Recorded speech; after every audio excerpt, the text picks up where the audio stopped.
Good morning. Sunday morning vlog தான் எடுத்துகிட்ருக்கேன். இன்றைக்கி இந்த டே ஃபுல்லாக நான் என்ன ஒர்க் பண்ண போகிறேன், என்ன சமைக்க போகிறேன்னு தான் நான் ஃபுல்லாக காட்ட போகிறேன். வாங்க வீடியோக்குள்ளே போகலாம்.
வரகரிசியில் எனக்கு சாம்பார் சாதம் பண்ண போகிறேன். அதுக்கு நம்மக்கிட்ட என்னென்ன வெஜிடபிள்ஸ் இருக்கோ அதெல்லாம் எடுத்து யூஸ் பண்ணிக்கலாம். நான் வந்து வீட்டு அவரைக்காய், பீன்ஸு, முள்ளங்கி, பீர்க்கங்காய் இதெல்லாம் போட்டு தான் செய்ய போகிறேன். வரகரிசி ஒரு டம்ளர் எடுத்துருக்கேன்.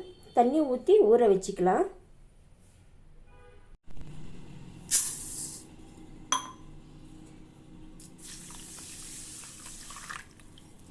இது ஊறட்டும் ஒரு சைடு. நம்ம இதெல்லாம் ரெடி பண்ணி வச்சுக்கிட்டோம்னா அதுக்குள்ளே இது ஊறிடுச்சுன்னா அதுக்கப்புறம் செப்பரேட்டாக வேக வச்சிடலாம்.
காய் ரொம்ப நான் பெருசாக கட் பண்ண மாட்டேன். பெருசாக கட் பண்ணால் எங்கள் பாப்பா சாப்பிட மாட்டேன்.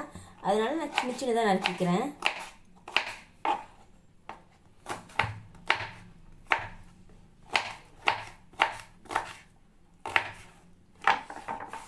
இந்த சண்டே ஃபுல் டே இன்னைக்கு என்னென்ன சமைக்க போகிறேன்ட்டு நான் ஃபுல்லாகவே காட்டுறேன்.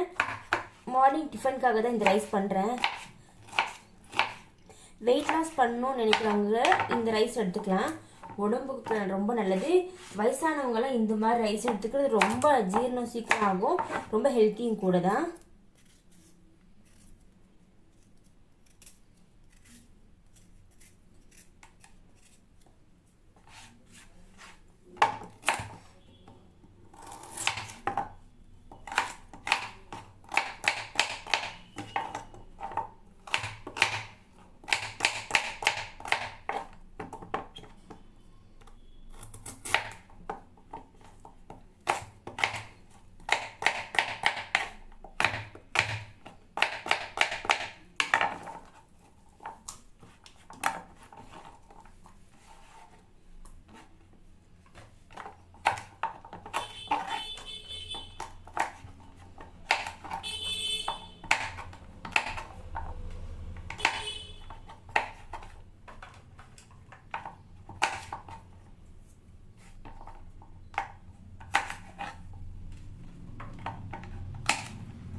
வெறும் ப்ளைனாக ரைஸ் மட்டும் வச்சுட்டு சாம்பார் பண்ணி சாப்பிடும்போது வந்து கொஞ்சம் சாப்பிட்றது கஷ்டமாக இருக்கிற மாதிரி இருக்கும். இந்த மாதிரி நம்ம மெத்தடை நான் சொல்கிற மாதிரி நீங்கள் ஃபாலோ பண்ணி சமைச்சிங்கன்னா உங்களுக்கு டேஸ்ட் வந்து சூப்பராக இருக்கும். அதுக்கப்புறம் எல்லோரும் பசங்க சாப்பிடாத பசங்க கூட விரும்பி சாப்பிடுவாங்க.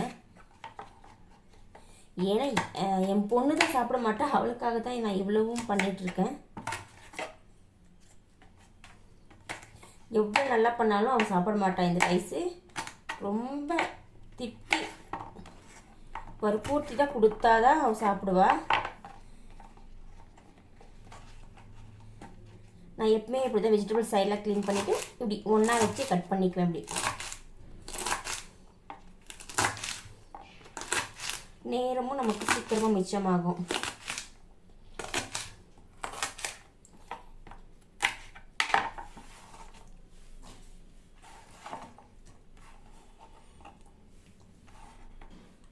வெஜிடபிள்ஸ் எல்லாம் நல்லா கட் பண்ணியாச்சு. நம்ம அவ்வளோதான்.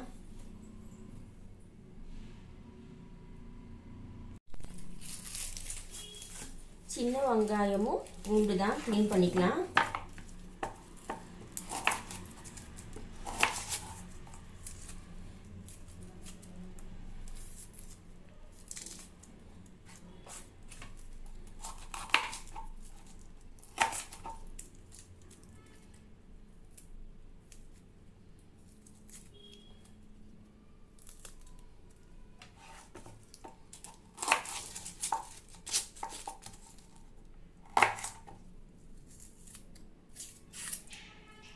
சின்ன வெங்காயம் போட்டால் டேஸ்ட் நல்லா இருக்கும், அதனால சின்ன வெங்காயம் போடுறேன்.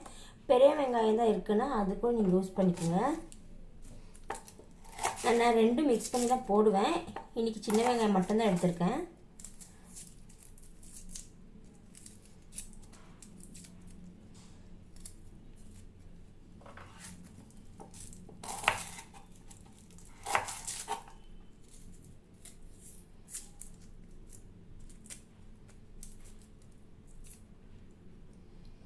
வெங்காயம் ரொம்ப காரம், கண்ணெல்லாம் எரியுது.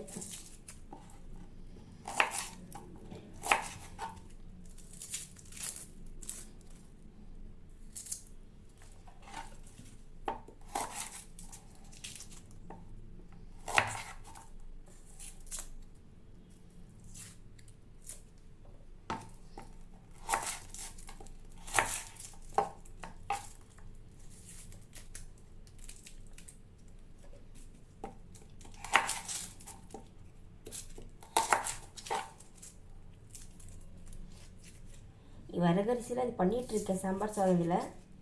கடைசியில் பார்த்துக்கோ இன்னொரு டிஃபன் கூட சேர்த்து ரெடி பண்ண சொல்லுவாங்க அவங்க, பார்ப்போம்.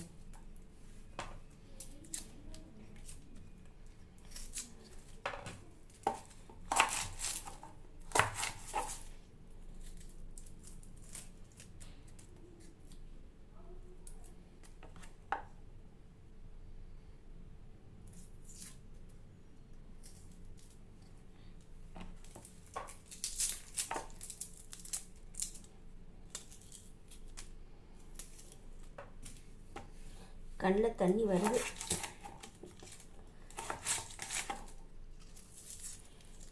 தண்ணியில் வெங்காயம் போட்டாலும் வராது, கண்ணில் தண்ணியில் ஒரு கிண்ணத்தில் பக்கத்தில் போட்டு வச்சுக்கிட்டு இந்த மாதிரி போட்டோம்னா கண்ணில் தண்ணி வராதுன்னு சொல்லுவாங்க.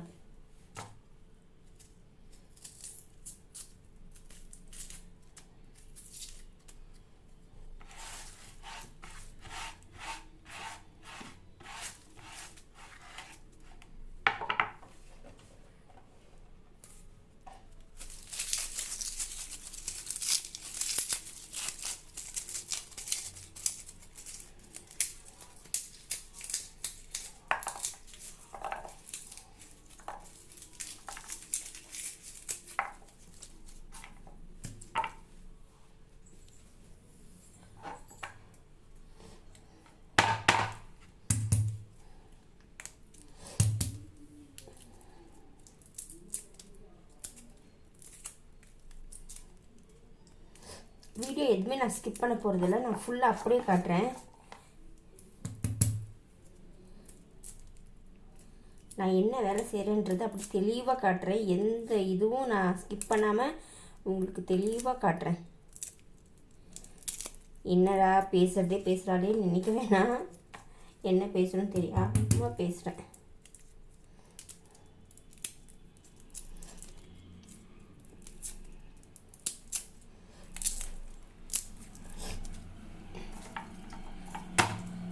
தொடர்ந்து என் வீடியோவுக்கு சப்போர்ட் பண்ணுங்கள், வீடியோ பாருங்கள்.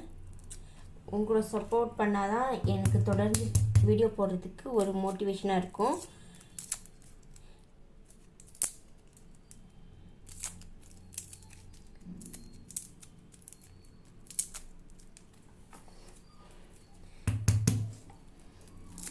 யாரோட உதவியும் இல்லாமல் நான் தனியாக பண்ணிகிட்ருக்கேன் இந்த வீடியோஸ் எல்லாம் எடுக்கிறதுக்கு. எவ்வளவோ பேர் கிண்டல் பண்ணிட்டாங்க, இதெல்லாம் உனக்கு தேவையா, தேவையில்லாத வேலைன்னுட்டு. அப்புறம் கூட இருக்கவங்களே என்னை கிண்டல் பண்ணி தான் சிரிக்கிறாங்க. பரவாயில்ல, இருக்கட்டும்.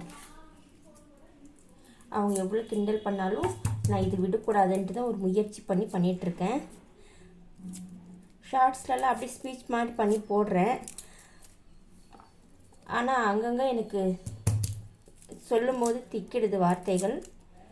ஏன்னா நாங்கள் தெலுங்குக்காரங்க, தமிழ் வந்து பேசும்போது எனக்கு அந்த தமிழ் கிளியராக வரமாட்டிருக்கு. மேக்ஸிமம் நான் ட்ரை பண்ணுறேன், ஆனால் என்னோடய ஸ்பீச்சில் வந்து அங்கங்கே ஒரு மாதிரி வாய்ஸ் வந்து கிளியராக இல்லாத மாதிரி இருக்குது. எனக்கு கொஞ்சம் கஷ்டமாக தான் இருக்குது. இருந்தாலும் என்னால் அது விடக்கூடாதுன்ற மாதிரி ஏதோ ஒன்று ட்ரை பண்ணுறோம், அதை பாதிலே விடக்கூடாது அப்படின்ற ஒரு எண்ணம் தான். 8 மாதம் ஆயிடுச்சு நான் ஸ்டார்ட் பண்ணி சேனல். ஆனால் எந்த பெரிய அளவில் ரீச் ஆகலை. இப்போ தான் 2000 சப்ஸ்கிரைபர் தான் ரீச் ஆகியிருக்காங்க. அந்த வீடியோ 2000 மெம்பர்ஸ் பார்த்தாலும் பரவாயில்ல தான், ஆனால் அவ்வளோ கூட பார்க்குறது கிடையாது. கொஞ்சம் சப்போர்ட் பண்ணுங்கள்.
இதில் 1 டம்ளர் அரிசி எடுத்துருக்கேன், பாதி டம்ளர் தான் பருப்பு போட்டிருக்கேன்.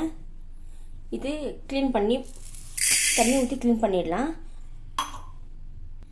கட் பண்ண தக்காளி, பச்சை மிளகாய், வெங்காயம், பூண்டு எல்லாம் போட்டிருக்கேன். இதுலேயே மொத்தமாக பருப்பு கூட சேர்த்து போட்டேன். வெஜிடபிள்ஸ் வந்து தனியாக ஒரு பாக்ஸில் போட்டு இதிலே வைக்க போகிறேன். முதல்ல தண்ணி ஊற்றிக்கலாம். இந்த காய்க்கெல்லாம் தேவையான அளவுக்கு உப்பு போட்டுக்கலாம்.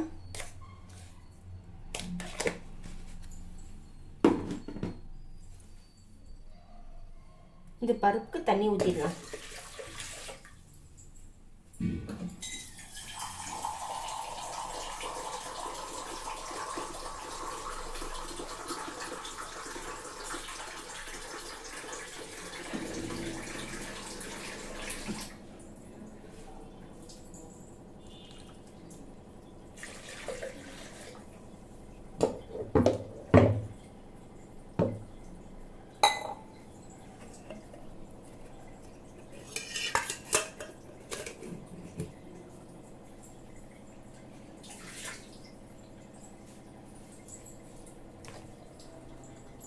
பாருங்கள், இதில் தான் வைக்க போகிறேன்.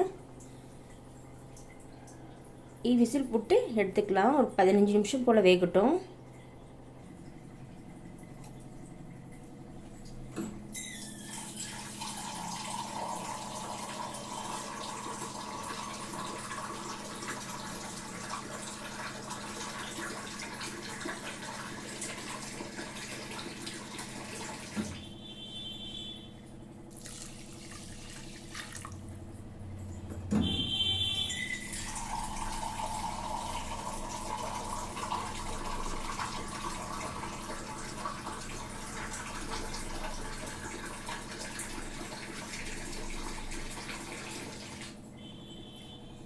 இந்த டம்ளரில் ஒரு டம்ளர் ரைஸ்க்கு 4 டம்ளர் தண்ணி ஊற்ற போகிறேன். நல்லா குளிஞ்ச மாதிரி வந்தால் தான் நல்லாயிருக்கும். இது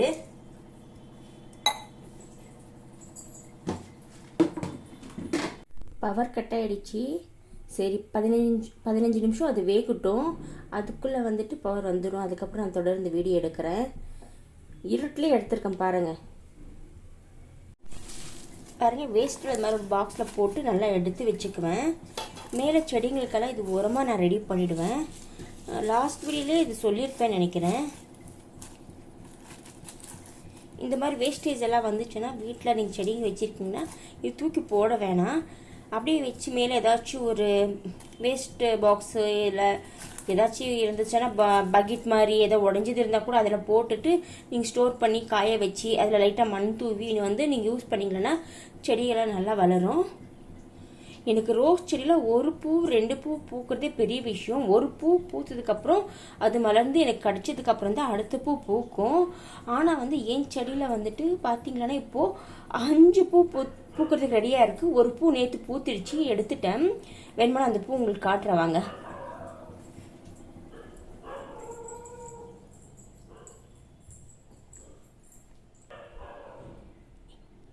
இதுதான் அந்த பூ.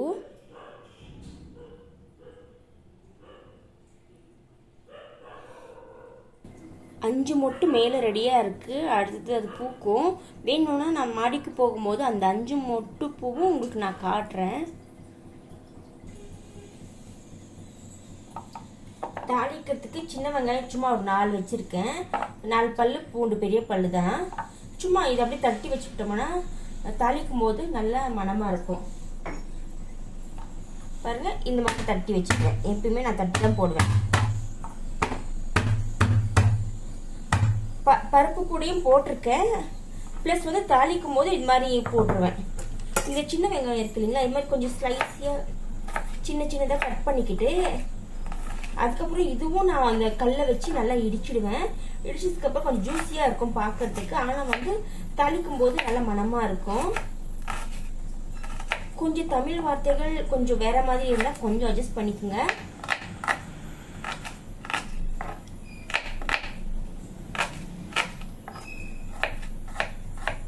ஏன்னா ஹஸ்பண்ட் எப்பவுமே நான் பேசுறது வச்சு கிண்டல் பண்ணிட்டு இருப்பாங்க. தெலுங்கு தமிழ் எல்லாம் மிக்ஸ் பண்ணி தான் பேசுவேன்னு சொல்லிட்டு நான் அப்படிதான் கிண்டல் பண்ணுவாங்க என்ன வீட்டில்.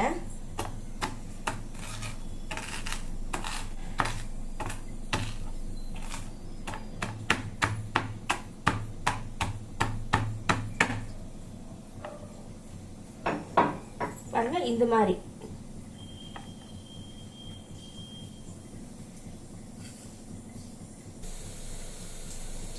பாத்திரம் கழுவ போறேன்.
சாதம் பாருங்கள் நல்லா வெந்து வந்துருச்சு. பாருங்கள், வெஜிடபிள்ஸ் போட்டு பருப்பு போட்டு ஒரே குக்கர்லேயே ரெண்டுமே வேக வச்சுருக்கோம். எப்படி வெந்திருக்குன்னு பார்க்கலாம். பாருங்கள், சூப்பராக வெந்திருக்கு. மத்துக்கோல் வச்சு இதெல்லாம் ஃபுல்லாக கடைஞ்சிடலாம்.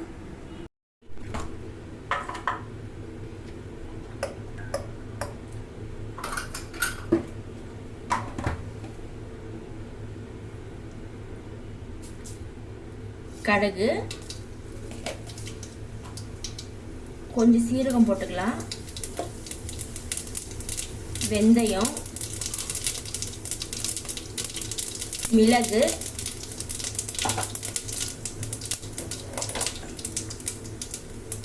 கருவேப்பிலை,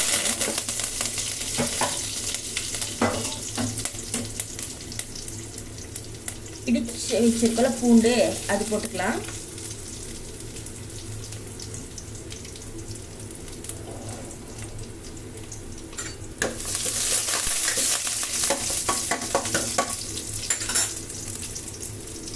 வெங்காயம்,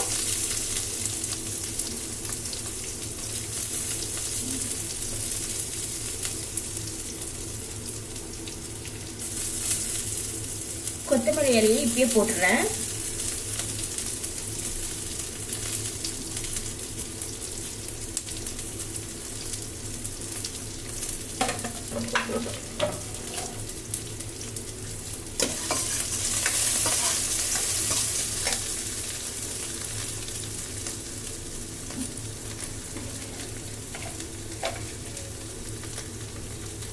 உப்பு கொஞ்சம் போட்டுக்கலாம்.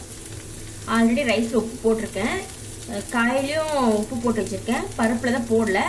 போட்டுக்கலாம், தேவைப்பட்டால் போட்டுக்கலாம். கொஞ்சம் நேரம் வெயிட் பண்ணுங்க.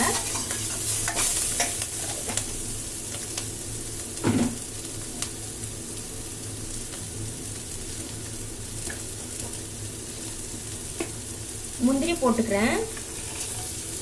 போட்டுன்ற அவசியம் இல்லை, எங்களுக்கு முந்திரி போட்டால் எங்கள் பாப்பாவுக்கு பிடிக்கிறதுனால நான் போடுறேன். உங்களுக்கு பிடிக்காதனா ஸ்கிப் பண்ணிக்கோங்க. இது போட்டே ஆகணுன்ட்டு எந்த அவசியமும் கிடையாது.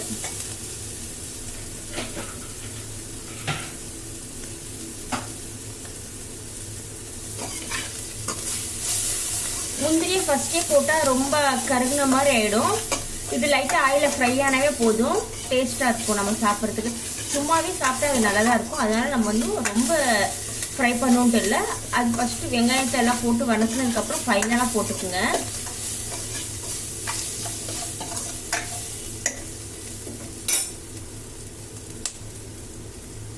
மஞ்சள் போட்டுக்கலாம்,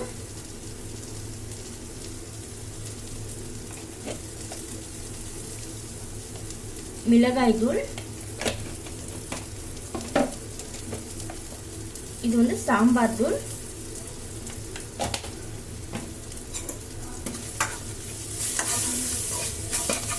லைட்டாக ஆயில் ஊற்றிக்கலாம்.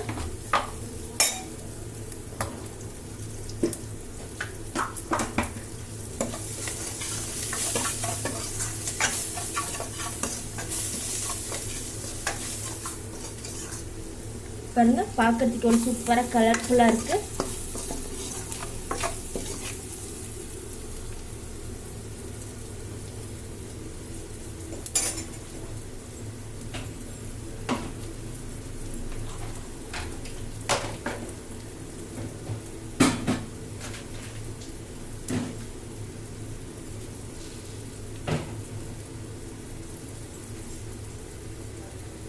காய் வச்சிருக்கோம்ல, அந்த காய்களை போட்டு வணக்கிடலாம் கொஞ்ச நேரம்.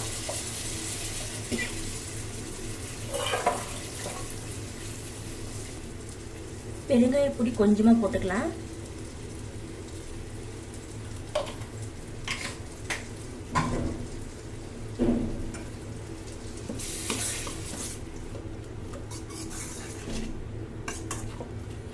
ஒரு 2 நிமிஷம் அப்படியே வணங்கிக்கிட்டோம்.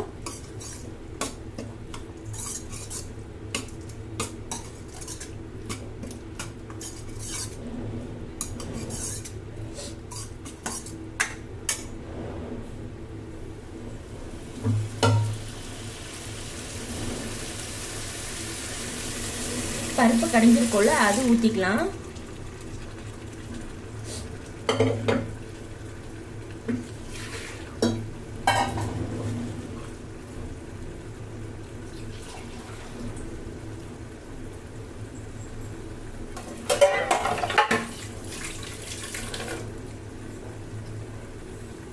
பருப்பு தண்ணி இருக்கு இல்லைங்களா, அந்த தண்ணி வேஸ்ட் பண்ண வேணாம், இதுல ஊத்திக்கலாம்.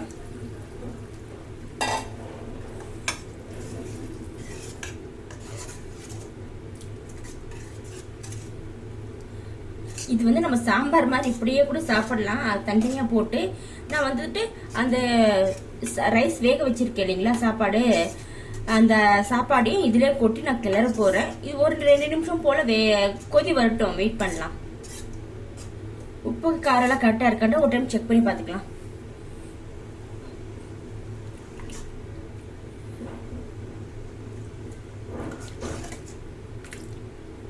காரம் இன்னும் கொஞ்சம் போடலாம்னு நினைக்கிறேன்.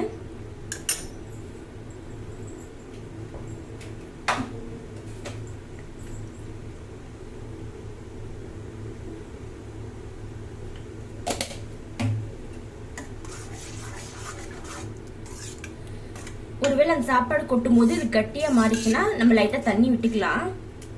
நான் வந்து எக்ஸ்ட்ரா தண்ணி எல்லாம் இதுல கொஞ்சம் கூட யூஸ் பண்ணல. பருப்பு வேக வச்ச தண்ணி மட்டும்தான் யூஸ் பண்ணிருக்கேன். காயோட தண்ணி, பருப்போட தண்ணி மட்டும்தான். சாப்பாடு ஆல்ரெடி நம்ம குளிஞ்ச மாதிரி தான் பண்ணி வச்சிருக்கோம். ஆனா ஓபன் பண்ணி ரொம்ப நேரம் ஆச்சுல்ல, கொஞ்சம் கட்டியான மாதிரி இருக்கும் பாக்குறதுக்கு. அந்த சாப்பாடு இதுல கொட்டிடலாம்.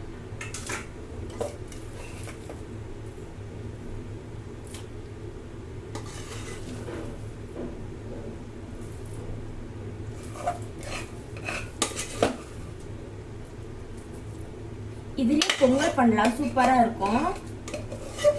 வேணும்னா சொல்லுங்க, நான் பொங்கல் பண்றதும் வீடியோ போடுறேன்.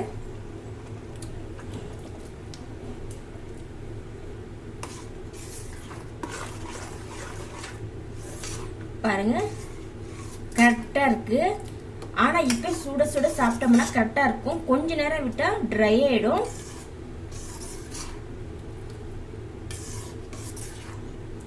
நான் ரெடி பண்ணிட்டேன். எல்லாம் சாப்பிட்றதுக்கு எப்போ வருவாங்கன்னு தெரியல அவங்க. இது கூட தொட்டுக்கிட்டு சாப்பிட்றதுக்காக வேர்க்கடலை சட்னி ரெடி பண்றேன். அப்படியே பார்க்கலாம் வாங்க. பாருங்க, சின்ன டம்ளர் தான் ரைஸ் வச்சேன். அந்த காய் பருப்பு எல்லாம் போட்டதால இது நம்ம 6 பேர் சாப்பிடலாம். தாராளமா 6 பேர் சாப்பிடலாம்.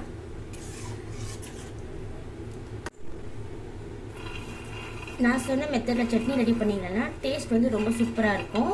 முதல்ல வேர்க்கடலை போட்டுட்டு நல்லா வறுத்துக்குங்க.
வேர்க்கடலை ஒரு 3/4 பாகம் வெந்துருச்சு. 3 பச்சை மிளகாய் போட்டுக்கலாம். கொஞ்சமா புளி, ஒரு பெரிய பல்லு பூண்டு, வெங்காயம் கொஞ்சமா. புளிக்கு பதிலா கொஞ்சமாக தக்காளி கூட போட்டு பண்ணலாம், டேஸ்ட் சூப்பராக இருக்கும். புளி தக்காளி ரெண்டு எதாவது ஒன்று யூஸ் பண்ணிக்கலாம்.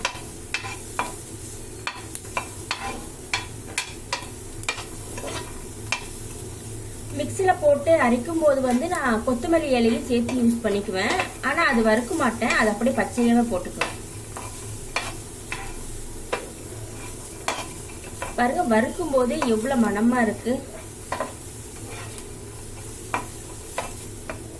அவ்வளோதான், ஆற விட்டுட்டு நம்ம மிக்சி ஜாரில் போட்டு அரைச்சிக்கலாம். எங்கள் அம்மா எல்லாம் அம்மிக்கல்ல வச்சு தான் அரைப்பாங்க, சூப்பராக இருக்கும். அரைக்கும் போதே எடுத்து எடுத்து சாப்பிடுவேன். கொத்தமல்லி இலை உப்பு போட்டிருக்கேன், மிக்சியில் அரைச்சிட்டு வந்துடலாம். சட்னி ரெடி ஆயிடுச்சு, தாளிச்சு கொட்டிட்டோம். அவ்வளோதான், சாப்பாடு கூட வச்சு சாப்பிட்டா சூப்பராக இருக்கும். நீங்களும் ட்ரை பண்ணி பாருங்கள். இன்றைக்கி மறுபடியும் நான் என்ன பிரியாணி பண்ணுவேனா இல்லை ஃபிஷ்ஷா என்னன்றது இன்னும் கன்ஃபார்மாக தெரியல. இன்னும் கொஞ்ச நேரத்தில் மறுபடியும் சமைக்க ஆரம்பிச்சிடுவேன். தொடர்ந்து வீடியோ பாருங்கள். சூப்பராக ரெடி ஆகிடுச்சு சாப்பாடு. அந்த வரகரிச்சியில் சாம்பார் சாதம் பண்ணேன் டிஃபனுக்காக. அதுக்கப்புறம் அது வேணான்னு சொன்னதால் நான் இடியாப்பமும் பண்ணேன். ஆனால் இது வந்து வீடியோ எடுக்க முடியல. சாப்பிட்டு முடிச்சாச்சு எல்லோரும். மிச்சமானது 2 தான் இருக்குது, தேங்காய் பால் கொஞ்சம், அவ்வளோதான். இது வீடியோ தொடர்ந்து என்னால் எடுக்க முடியாதனால நான் எடுக்கலை. வேணுமானா சொல்லுங்கள், நான் இடியாப்பம் பண்ணுறதும் தேங்காய் பால் பண்ணுறதும் நான் உங்களுக்கு செப்ரேட்டாக வீடியோ வேணுமானா போடுறேன். அடுத்து சிக்கன் கிரேவி பண்ணுறதுக்காக அவர் சிக்கன் வாங்கிட்டு வரதுக்காக போயிருக்காங்க. நான் வந்துட்டு தேவையானதெல்லாம் கட் பண்ணி வைக்கணுமா, இன்றைக்கி அவர் தான் சமைக்க போகிறேன்னு சொல்லியிருக்காரு. எப்படி சமைக்கிறாருன்னு இன்றைக்கி பார்க்கலாம். சின்ன வெங்காயம், பெரிய வெங்காயம், அப்புறம் இஞ்சி பூண்டு பேஸ்ட் ரெடியாக தான் இருக்குது. தக்காளி, கொத்தமல்லி, புதினா, பச்சை மிளகாலாம் சின்ன சின்னதாக கட் பண்ணி வைக்கணுமா. ஆனால் வந்துட்டு சமைக்கிறதெல்லாம் அவரே சமைச்சிக்கிறாராம். பார்ப்போம் இன்றைக்கி எப்படி சமைக்கிறாருன்ட்டு.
குக்கரில் ரைஸ் வச்சுட்டேன்.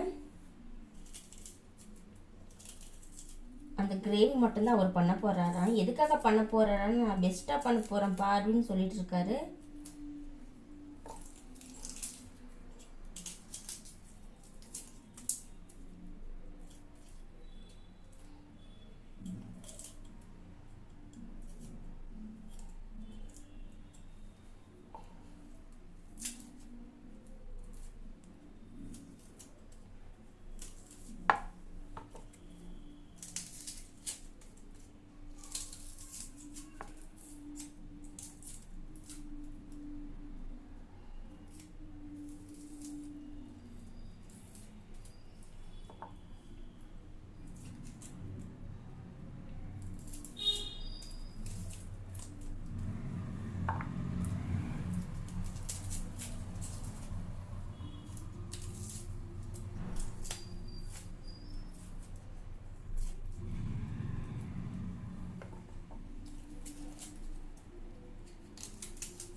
நான் இது கொஞ்சம் கழுவிட்டு வந்துடுறேன்.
இந்த சின்ன வெங்காயத்தை ஸ்ட்ரைட்டாக கட் பண்ணி வைக்க சொல்லியிருக்காங்க. இது வந்து ஃப்ரை பண்ணுறதுக்காக யூஸ் பண்ணுறாங்களா, என்ன பண்ணுறாங்கன்ட்டு பார்ப்போம்.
கரம் மசாலா, சிக்கன் மசாலா எல்லாத்தையும் நம்ம மிளகா எல்லாத்தையும் கட் பண்ணி எல்லாமே ரெடியாக எடுத்து வைக்கணுமா, அப்போ தான் அவர் சமைப்பார்.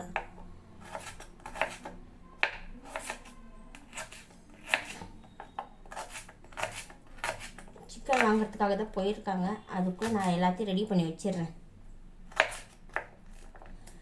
சோம்பு போட்டு பண்ணுவாராம் கிரேவியில். எனக்கெல்லாம் நான் சோம்பெல்லாம் போட மாட்டேன்.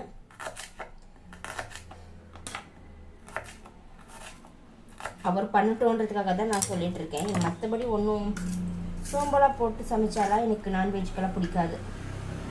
ஆனால் அவருக்கு பிடிக்கும், அதனால் அவர் அப்படி சமைக்கிறாரு.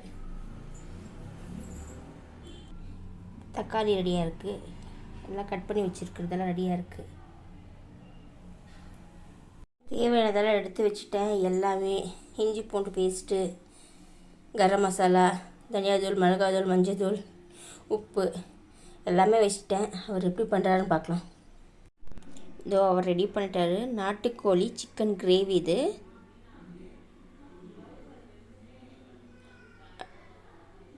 இது நான் தான் ஃப்ரை பண்ண போகிறேன். எண்ணெயில் போட்டு பொரிக்க போகிறேன். இப்போது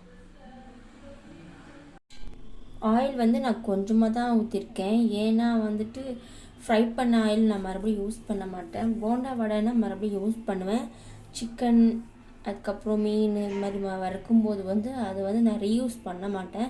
அதனால தான் ஆயில் வந்து ரொம்ப கம்மியாக தான் ஊற்றிருக்கேன். கொஞ்ச நேரம் ஹீட் ஆகட்டும். பிறகு இந்த பக்கம் களி பண்ணுறதுக்காக தண்ணி ஊற்றி ரைஸ் போட்டு வச்சுருக்கேன். இந்த பக்கம் களி ரெடி பண்ணிக்கலாம். எண்ணெய் நல்லா சூடாயிடுச்சு.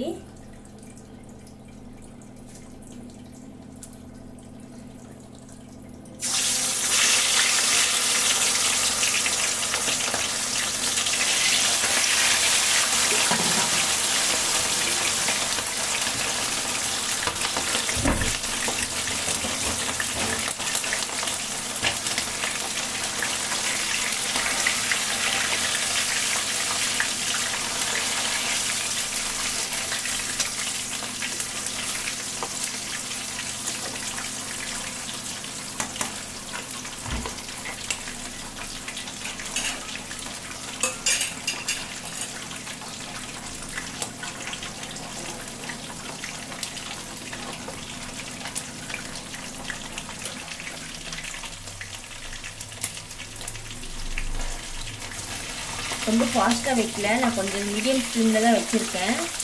அப்படியே ஃப்ரை ஆகட்டும்.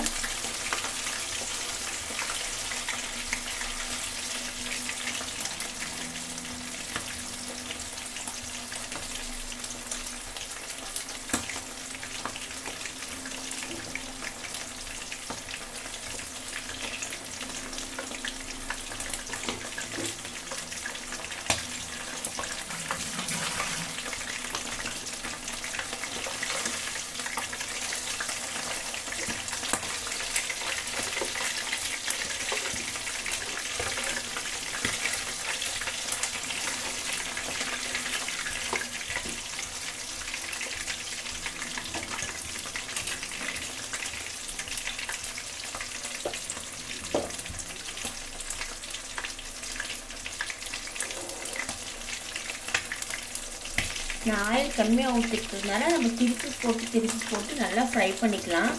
2 சைடு நல்லா குக்கிங் ஆகணும்.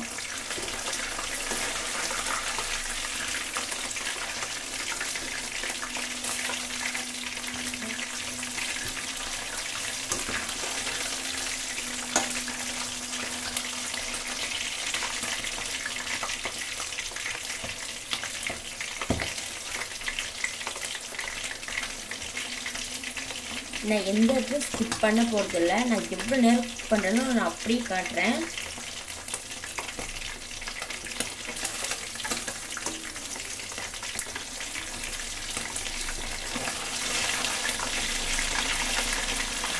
எல்லா சைடும் திருப்பி போட்டு நல்லா ஃப்ரை பண்ணோம்னா நல்லா வரும்.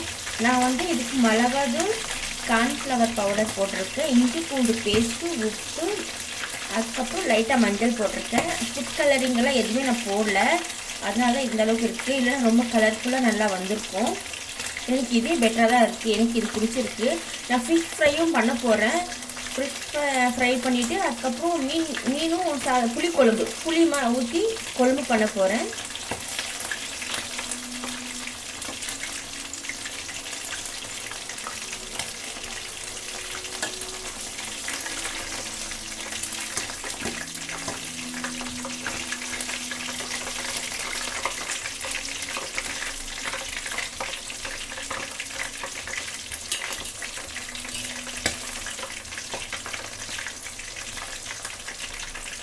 இந்த இடத்துலலாம் நல்லா வேகாது. அதனால தான் நான் ஸ்லோவாக ஸ்லிம்லேயே வச்சுட்டு நல்லா வேக விடுறேன். இல்லைன்னா ஒரு மாதிரியாக ஆஃபாயில் மாதிரி இருக்கும், வெந்து வேகாத மாதிரி. அதனால தான் நான் நல்லா பண்ணுறேன். நல்லா ரோஸ்ட் பண்ணால் நல்லா டேஸ்ட்டாக இருக்கும். இது சொல்லப்போனால் நான் ஒரு 3 மணி நேரத்துக்கு மேலே நல்லா ஊற வச்சுட்டேன். உப்பு காரம் எல்லாம் போட்டுட்டு நல்லாயிருக்கும் டேஸ்ட்டு. இந்த பக்கம் களிக்காக ரெடி ஆயிடுச்சு. அதில் மாவு போட்டிடலாம்.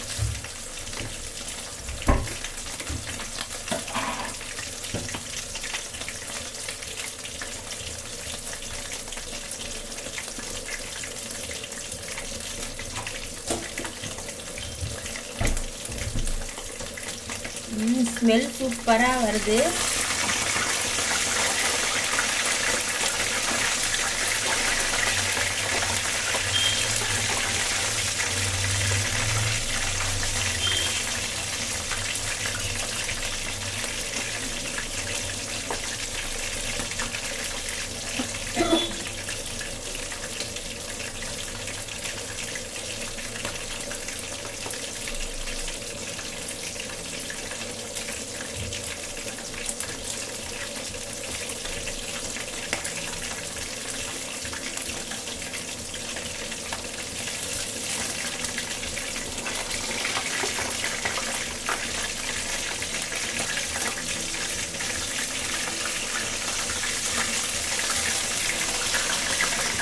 ஆறு நிமிஷமாக இது வேகுது நல்லா.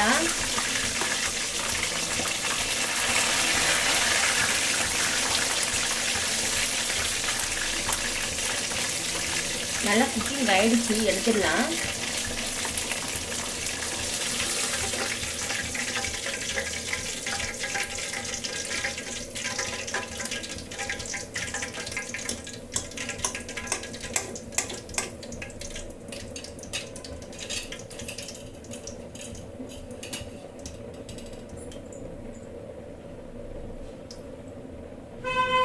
பாருங்க, சூப்பராக ரோஸ்ட் ஆயிருக்கு.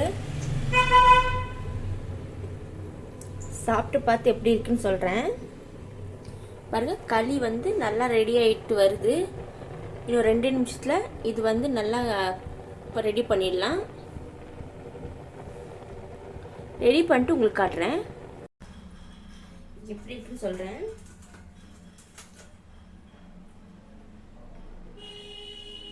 குக்கிங் நல்லா இருக்கு. உப்பு காரெல்லாம் கரெக்டாக இருக்கு.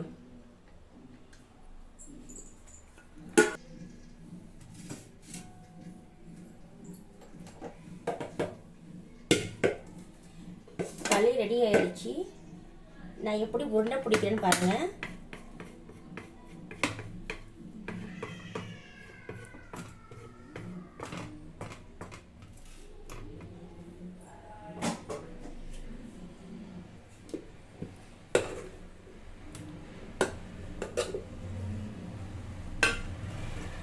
தண்ணியில் லைட்டாக கை டச் பண்ணிட்டு இது உருண்டை பிடிச்சிடலாம்.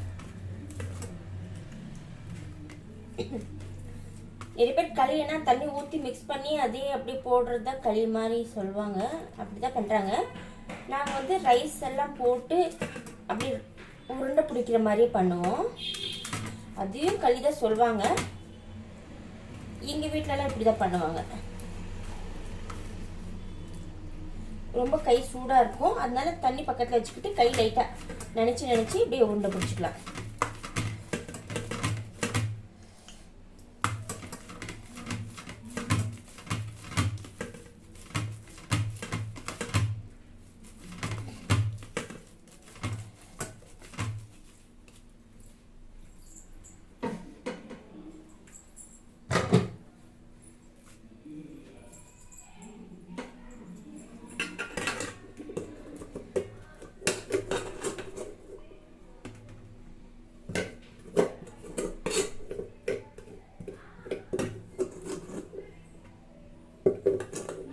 ஏம்மா?